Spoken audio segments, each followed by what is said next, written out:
Welcome to Vaucluse, South Carolina, a quiet community with one of the richest textile histories in the state. Just 3 miles from Graniteville and 6 miles from Aiken, this little valley holds the title of South Carolina's oldest mill village. My roots run deep in Vaucluse. I guess that's why I like it so much. My great-grandparents lived there, and my grandparents, and maybe one day I will too. I found some historical photos online, but I don't really like using sources outside of museums or libraries, so I've included the links to these photos in the description.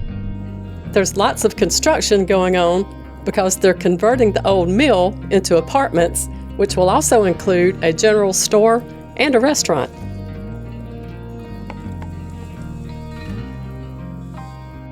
The area is thought to have originally been settled by French Huguenots in the early 19th century. The name Vaucluse, meaning closed valley, may trace back to Vaucluse, France. The story begins in the early 1820s when Christian Breithaupt and a group of investors began developing this area.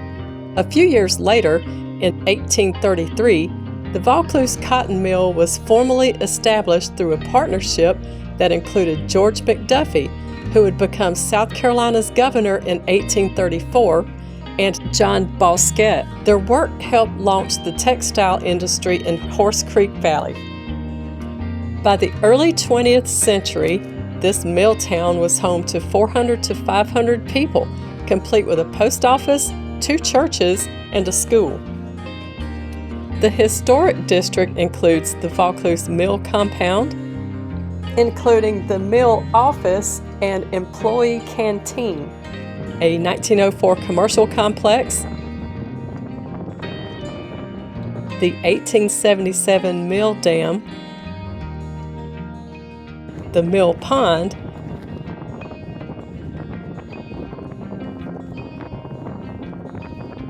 and 83 company-built dwellings lined neatly along 5 village streets, which fanned out in a spoke-like fashion with the mill in the center.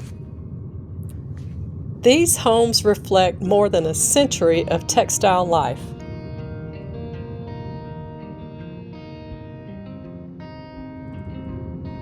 The Vaucluse Mill Pond, privately owned today, was once central to the mill's operations.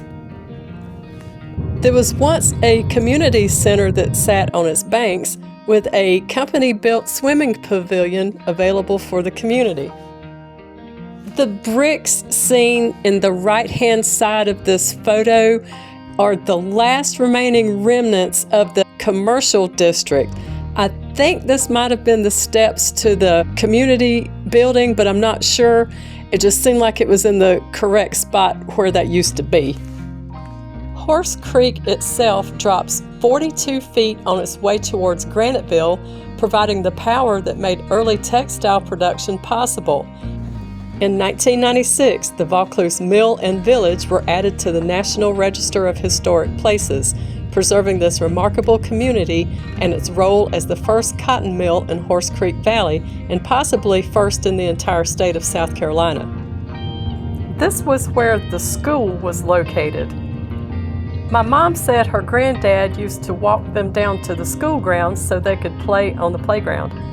According to Google Earth, this spot says United Methodist Church. I think it was where the original church was, because in documents that I have found, it said that the church was across the street from the school and on the creek. The original church building looked very similar to this stock photo, but I can't remember where I saw the photo of the original church. The oldest marked grave in the Vaucluse Cemetery is a Mrs. Nancy Sanders that was born on March 24, 1806, and passed on April 9, 1885 at age 79. I was going to get out to look for the marker. I just didn't know which area of the cemetery to look in. Thanks for joining me on this journey through South Carolina's oldest mill village. If you enjoy local history and stories from the Valley, be sure to like and subscribe for more.